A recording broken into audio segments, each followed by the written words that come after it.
Qué poderoso cuando podemos entender la palabra, qué poderoso cuando podemos ver lo que el Señor nos quiere establecer. Lo primero punto que el apóstol tocó fue toma el control. Dile, hermano que está a tu lado, toma el control. ¿Cuándo debemos de tomar el control? Cuando las cosas se ven en descontrol. ¿Usted entendió eso? Cuando las cosas se ven que están en descontrol, entonces tenemos que tomar el control. Cuando las cosas comienzan a salir medias turbias, cuando las cosas comienzan a salirse de la proporción, cuando las cosas las vemos que no marchan de la forma en que deben de marchar, entonces nos corresponde tomar el control. Si tomamos el control, significa que no te puedes descontrolar. Dile que está a tu lado, no te descontroles. No pierdas el control. No pierdas la postura. Nos señala la Escritura que habían 4 hombres los cuales tomaron la decisión de llevar a un hombre paralítico a la frente a Jesús, porque entendían que Jesús tenía el poder. ¿Para qué? Para sanarlo, para hacerlo caminar. Estos 4 hombres tomaron a aquel hombre y dijeron, vamos a llevarlo donde Jesús. Pero ocurre algo, cuando llegaron donde se encontraba Jesús, encontraron que allí había mucha gente y entonces todo aquello que ellos tenían en su mente planificado, como que de momento comenzó el enemigo a turbarles. Y cada vez que usted toma una decisión para ir a la presencia de Jesús con alguien que le necesita, usted se encuentra que hay estorbos que van a impedir en el camino que usted llegue al lugar donde usted entiende que debe de estar. ¿Cuántas veces usted ha tenido situaciones que dice, esta situación se la quiero presentar al maestro, la quiero llevar delante del maestro, pero ocurren impedimentos en el camino que usted dice, yo creo que tengo que resolverlas yo?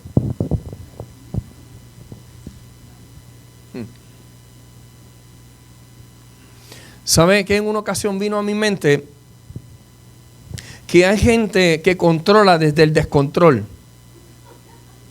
Hay gente que controlan desde el descontrol. Forman un descontrol para ellos controlar. Eso es lo que hace el enemigo.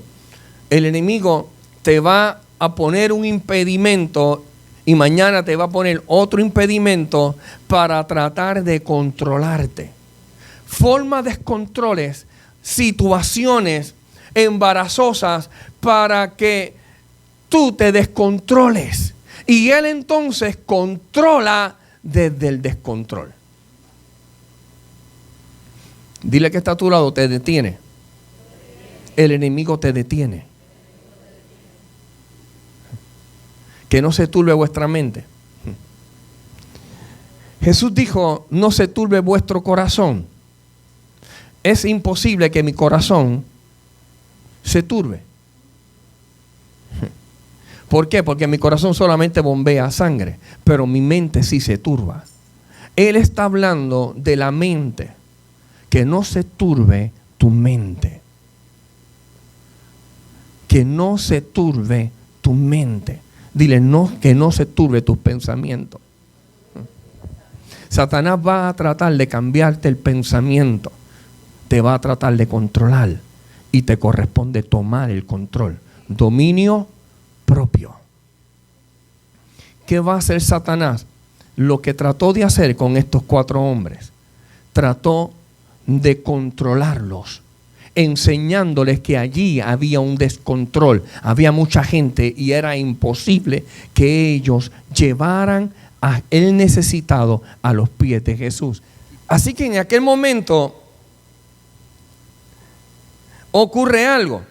Jesús se encontraba hablando unas palabras, pero había una necesidad de un hombre paralítico.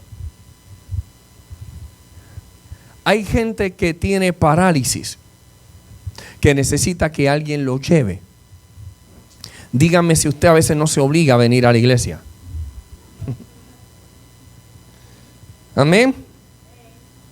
Oh, santo Dios. Hermano, no nos hagamos.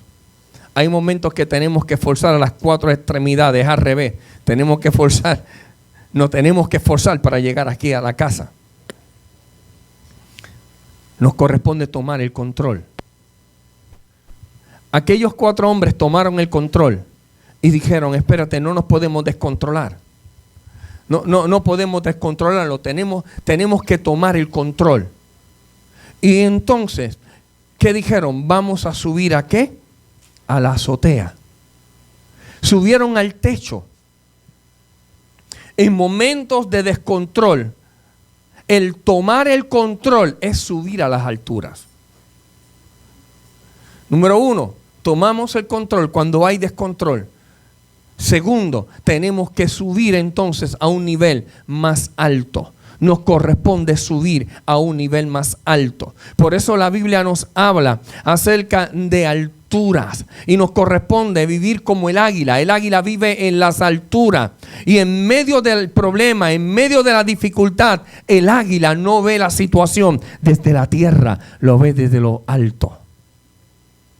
Cuando usted se monta en un avión y todavía no ha despegado, usted ve todas las cosas grandes. Pero cuando usted sube y ese avión comienza a despegar, usted comienza a ver que las cosas grandes comienzan a verse pequeñas. Dígame si es cierto o no es cierto que cuando usted comienza a subir en las alturas en oración, todo aquello que antes se veía grande, ahora se ve pequeño. Todo aquello que parecía ser imposible comienza a verse como posible. Todo aquello que se creía que no se podía resolver, ahora entonces, como subimos a las alturas, vemos que se puede controlar, que se puede trabajar, que se puede realizar. Hay que subir a las alturas. Diga conmigo, hay que subir a las alturas.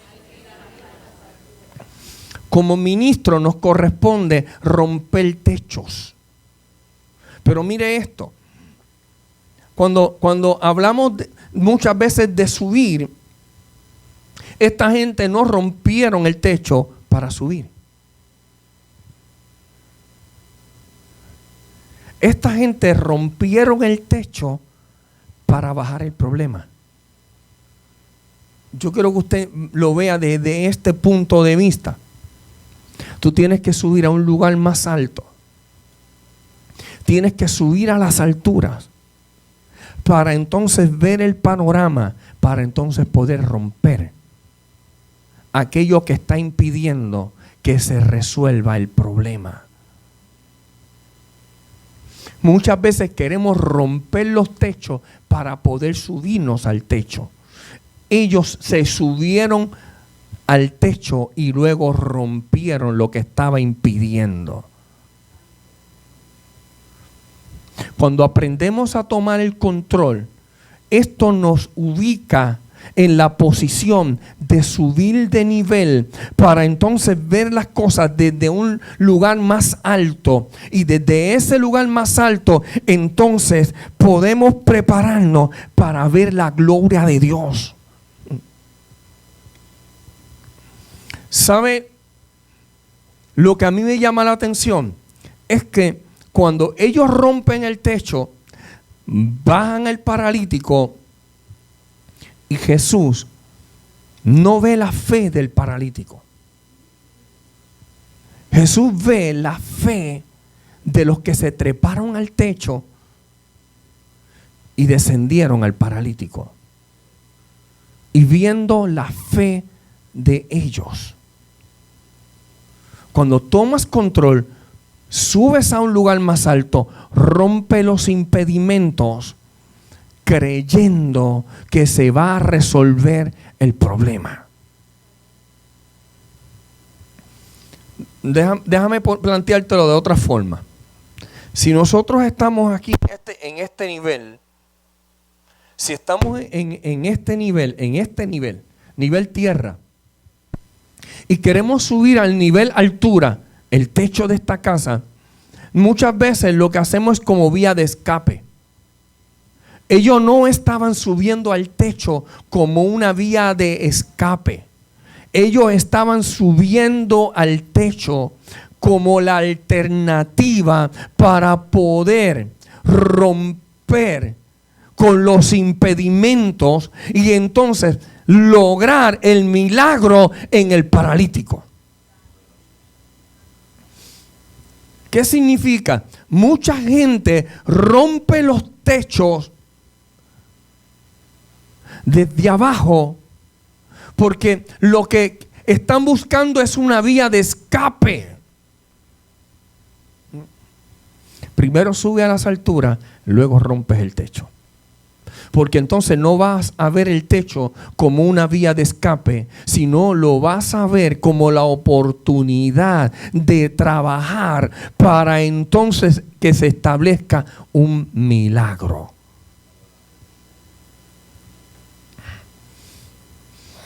Te lo voy a plantear de otra forma. Ahora desde las alturas ves el techo como una tierra que tienes que romper para poder sembrar una semilla. Cuando tú comienzas a ver que en tu casa todo comienza a salir mal, tomas el control. Y cuando tomas el control, comienzas entonces a subirte a las alturas y comienzas a ver desde las alturas que tienes que romper el techo para que entonces desciendas a tu papá, desciendas a tu mamá, desciendas a tu esposo, desciendas a tu esposa a la presencia de Dios. Y usted dirá, ¿cómo que descienda? Porque subiste a un lugar más alto. Tienes que subir a un lugar más alto. Dile que está a tu lado, te corresponde subir a un lugar más alto.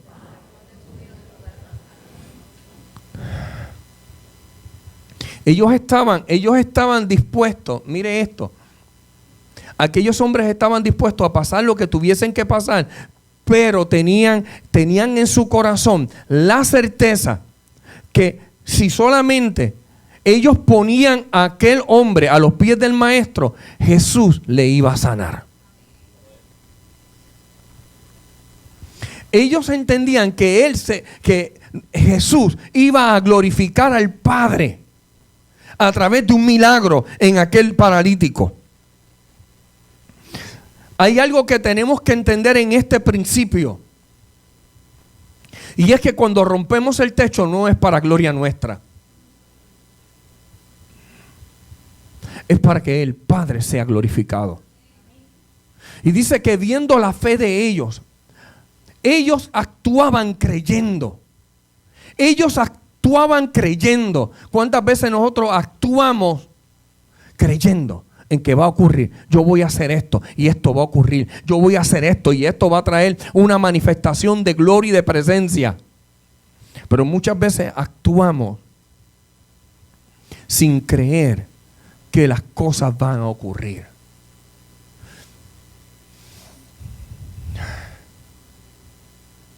No camines por vista.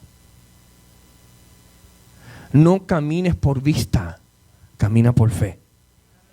No corras por vista, corre por fe. Ahora, ¿qué es fe? ¿Qué es fe? Creer. Creer. Ahora, mire esto.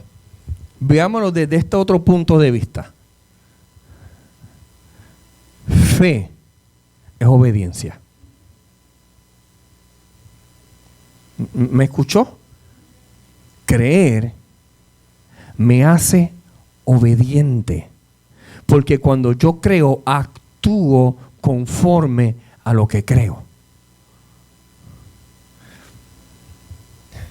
Eso es como rajar la papeleta. Se lo voy a poner de esa forma. ¿Qué es rajar la papeleta? Rajar la papeleta en Puerto Rico es lo siguiente. Es que el día de las elecciones tú vas a dar una sola cruz bajo la insignia del partido al que tú le creíste. Un voto íntegro. Rajas la papeleta. ¿Qué ocurre? Mucha gente rajaba la papeleta no por convicción. No por convicción, sino por una cultura. En mi casa, la gente pensaba, en mi casa son rojos, rajo la papeleta en rojo. En mi casa, otros piensan, son azules, rajan la papeleta color azul. Porque eso es lo que ellos creen. O es por lo que sus padres creyeron. O sea, mucha gente no vota por convicción, aunque se supone que sea por convicción. Ahora, dentro del reino, usted tiene que trabajar no por cultura, no por una cultura religiosa, sino por convicción. Usted cree que lo que la plataforma del gobierno de Dios, usted raja la papeleta en el gobierno de Dios. Usted cree ciegamente en el reino de Dios, en el gobierno de Dios, en lo que Dios dice. Y como Dios lo dice, ¿usted qué? Obedece. Y cuando Dios te dice algo, ¿qué tú dices? Yo lo voy a establecer, porque lo que Dios me dice es para bienestar ¿de quién? Mío.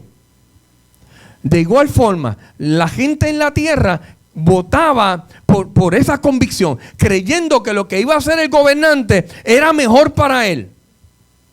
Lamentablemente muchos fuimos engañados a través de los años. Pero Dios nos está diciendo de igual forma: cree en mí. ¿Y por qué levanto mis manos? ¿La levanto porque creo que estoy adorando a un Dios, o levanto mis manos porque solamente me piden que levante mis manos? ¿Por qué vengo a la iglesia? Porque me acostumbré a una cultura de un domingo levantarme e ir a la congregación, o ir a la iglesia para allí reunirme con mis hermanos, o si realmente es por una convicción.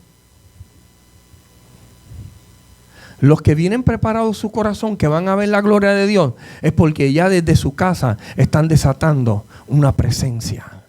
Ya desde su casa se están conectando o están conectados con el Espíritu Santo. Y solamente lo que vienen aquí es para adorar colectivamente, para desatar colectivamente una atmósfera de gloria. Para que entonces, como en esta mañana a través de la adoración se movió una atmósfera maravillosa. Así de esa misma forma, no actuemos como robots, sino que actuamos con convicción. No por una cultura religiosa, sino porque realmente dentro de nosotros le creemos a Dios y actuamos por obediencia. Levanto mis manos obedeciéndole, porque entiendo que dentro del reino, aleluya, me corresponde a levantar mis manos, aleluya, y exaltar. Y cada vez que levanto mis manos y exalto a Dios, Satanás se atribula, se molesta, porque estoy metiéndome, aleluya, en obediencia a exaltar al Dios del cielo. Mire esto, iglesia. El treparse en aquel techo le iba a venir de bienestar a aquel hombre que estaba paralítico. Pero los que estaban sentados allí, dice que eran fariseos y doctores de la ley, muchos de ellos escribas. Y estaban atentos con los manuales. Estaban atentos a que Jesús hiciese cosas en contra de lo que estaba escrito. Ellos eran muy celosos con lo que estaba escrito. Y allí estaba la palabra. Pero ellos preferían lo que estaba escrito. Jesús era la palabra. Y Jesús le dice en Juan capítulo 5 verso 39, vosotros escudriñan las escrituras porque creen que en ella hay vida eterna. Y Jesús le dijo, y en la Escritura no hay vida eterna. En la Escritura lo que hay es la revelación de quién es el que da y el que tiene vida eterna. Y ustedes muy celosos de lo escrito, se cegaron y no vieron la palabra.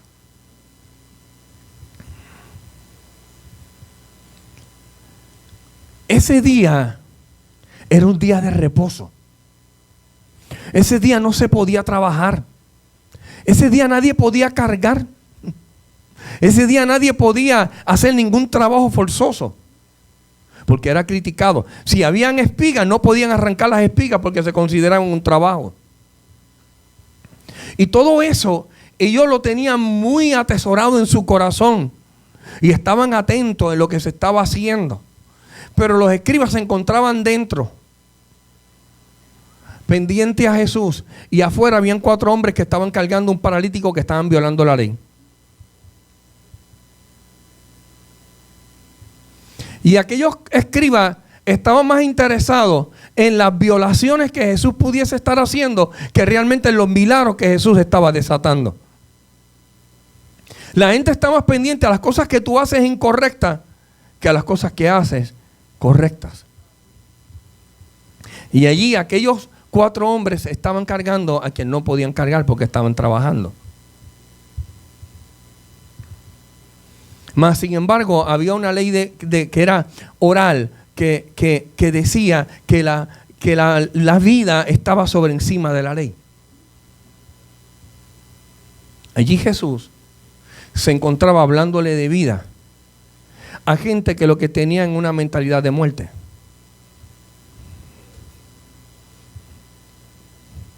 ¿Por qué? Porque la ley mata, mas el Espíritu vivifica. La ley lo que hacía era que te condenaba, mas sin embargo Jesús vino a desatraer vida y vida en abundancia. Aquella gente estaba atento a lo que Jesús estaba haciendo para criticar, para señalar. Aquellos rompieron el techo, otro trabajo, otra violación a la ley.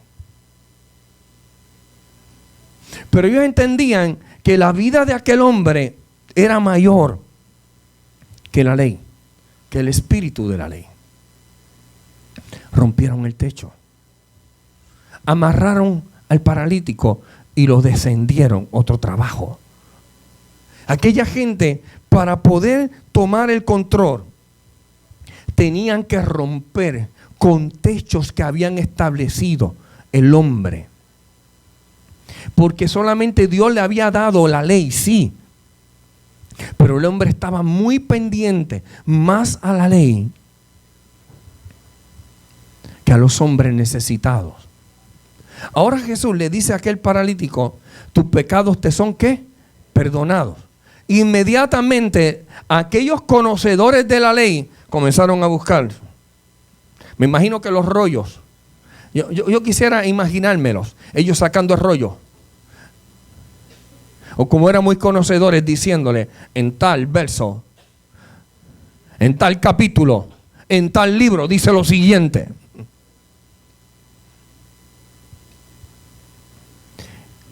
Cuando Jesús le dijo, tus pecados te son perdonados, aquel hombre sintió una carga dentro de él que había salido. Pero los que estaban sentados allí lo estaban juzgando a Jesús. Estaban diciendo, ¿quién es este? Este es un demonio que está perdonando. Está diciendo, y solamente Dios es el único que perdona pecado. Jesús le dijo, si conocieran quién realmente es el que le está diciendo a este hombre, tus pecados te son perdonados. Por eso es que él le pregunta, él dice, ¿qué es más fácil decir? Tus pecados te son perdonados, o decirle, toma tu lecho y vete a tu casa. ¿Qué es más fácil decirle? Quizás para muchos más fácil decirle es, tus pecados te son perdonados. Tus pecados te son perdonados no era una palabra superficial, era una palabra que es liberadora. Era una palabra que estaba rompiendo los techos de aquel hombre que se encontraba paralítico. Era una palabra que estaba rompiendo a aquel hombre para que aquel hombre tomara control de su vida y pudiese ponerse sobre sus pies. Porque no podía ponerse sobre sus pies porque no tenía control de sus pies, no tenía control de él. Y Jesús quería darle vida a aquellos pies cuales el hombre no podía controlar. Pero Jesús tenía que romper primero algo que había dentro de aquel hombre específicamente. Aquel hombre tenía una carga. Aquel hombre quizás era paralítico porque quizás no le había ocurrido nada quizás físico, pero sí le había ocurrido algo emocional que lo había cancelado, le había detenido el poder caminar. Quizás aquel hombre había cometido algo o quizás se sentía culpable de algo. Quizás no había recibido o no sentía el perdón de Dios. Quizás cometió algo, una falta, o tuvo un accidente, alguien murió. Yo no sé, yo lo que quiero enseñarle y decirle a ustedes que hay gente que se paraliza emocionalmente por una palabra que alguien le lanzó. Alguien tuvo un evento y recibió una palabra, tuvo una marca, alguien le marcó, alguien le laceró y lo que hace es que le detiene. Parálisis. Aquel hombre estuvo paralizado. Pero tenía que haber alguien que creyera que él podía caminar. ¿Cuánta gente están paralíticas a tu alrededor? ¿Cuánta gente ves a diario que aunque tienen una iglesia están paralizados? Que aunque se congregan están paralizados. Su ministerio está detenido. Y aquellos 4 hombres aparentemente violaron toda la ley. Y ahora Jesús aparentemente, ante la vista de los religiosos, es un hijo del diablo. ¿Cuántas veces delante de los ojos de los religiosos tú has sido un hijo del diablo? ¿Cuántas veces ante los ojos de los que tienen un espíritu religioso te han señalado, te han criticado, nos han señalado, nos han criticado y nos han dicho ustedes son unos hijos del diablo? Eso le hicieron a Jesús. Porque Jesús le dijo a aquel paralítico, ¿sabes qué? Tus pecados te son perdonados. Lo que impedía que aquel hombre caminara era que se sentía culpable de sus pecados. Y Jesús quería libertarlo. Jesús quería libertarlo de la carga emocional, de la carga psicológica, de la carga que tenía aquel hombre. ¿Cuánta gente hoy, yo quiero hablar a la gente que está aquí hoy reunida, se han sentido paralizados porque alguien te ha dicho pecador? Y eso te ha detenido. Y eso ha detenido tu avanzada. Y eso ha detenido que tú hagas lo que Dios te ha enviado a hacer.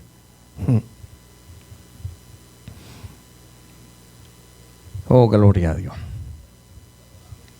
Por eso es que uno de los puntos que el apóstol puso aquí, ven preparado para su nombre, para exaltar su nombre. Ven preparado para que la gloria de Dios se manifieste. Porque Dios ha comenzado a establecer cambios. Y le dijo Jesús, conociendo la mente de aquellos religiosos, que es más fácil. Ante el oído humano es más fácil decirle tus pecados te son perdonados. Porque el decirle al paralítico levántate, ahí había algo que teníamos que ver, que se ocurrió un milagro. Y la gente, para ver la gloria de Dios, muchas veces no tiene que ver que ocurra algo en el interior. En el interior tienen que ocurrir cambios en el interior, pero ellos buscaban cambios en el exterior. Y entonces Jesús le dijo al paralítico, ¿sabe qué? Levántate, toma tu lecho y vete a tu casa. Ahora yo le voy a hablar de la mente religiosa y la mente del que se encuentra libre. La mente religiosa comienza a criticar y comienza a señalar. Cuando vieron que el paralítico tomó la camilla y salió caminando, ellos dijeron, ¿por qué está pecando hoy día de reposo, tomando el lecho y saliendo de aquí caminando con él. Ellos no vieron el milagro. Ellos vieron solamente el error, lo que no se debía hacer, lo que era la violación de la ley. Pero ellos no estaban viendo el milagro que Dios, que Jesús había hecho en la vida de aquel hombre. ¿Sabes cuántas veces ocurren milagros y la gente está más pendiente a los errores, a los detalles que a ellos le parecen pecado, que a ver la gloria de Dios salvando, sanando, libertando vidas?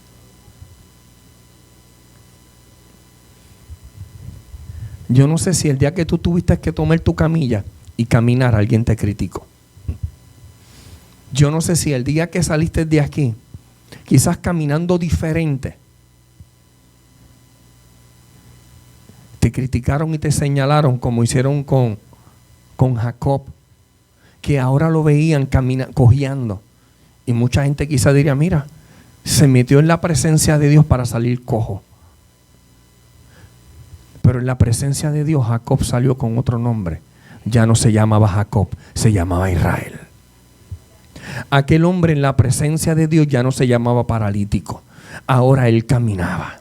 Ahora era un bendecido. Ahora sabía glorificar al Dios del cielo. Ahora salió con una fe activada, porque ahora yo me imagino que cada paralítico que él hubiese visto en el camino le hubiese dicho: te presento a un hombre que me dio vida a mis piernas y yo camino por él. Y me imagino que a cada vida le testificaba y le señalaba la maravilla del Dios Altísimo. Pero los religiosos veían a un hombre que estaba caminando con una camilla.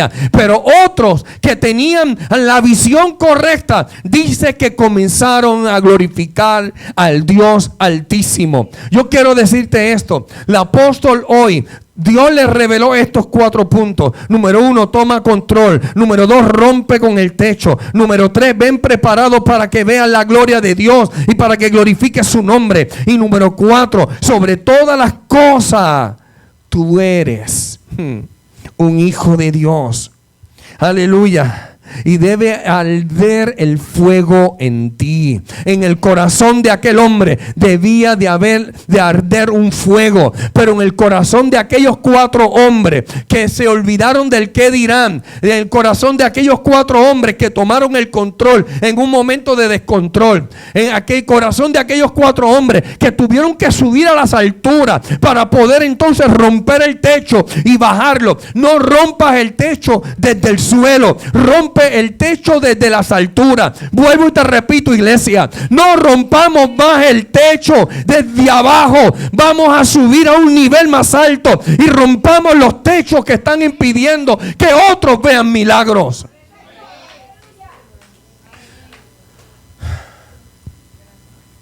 Y solo así, de esa forma, cuidamos nuestros pensamientos para glorificar a Dios y no para comenzar a maldecir a los que Dios está bendiciendo. Jesús vio la fe de aquellos 4 hombres. Y yo estoy seguro que está viendo tu fe.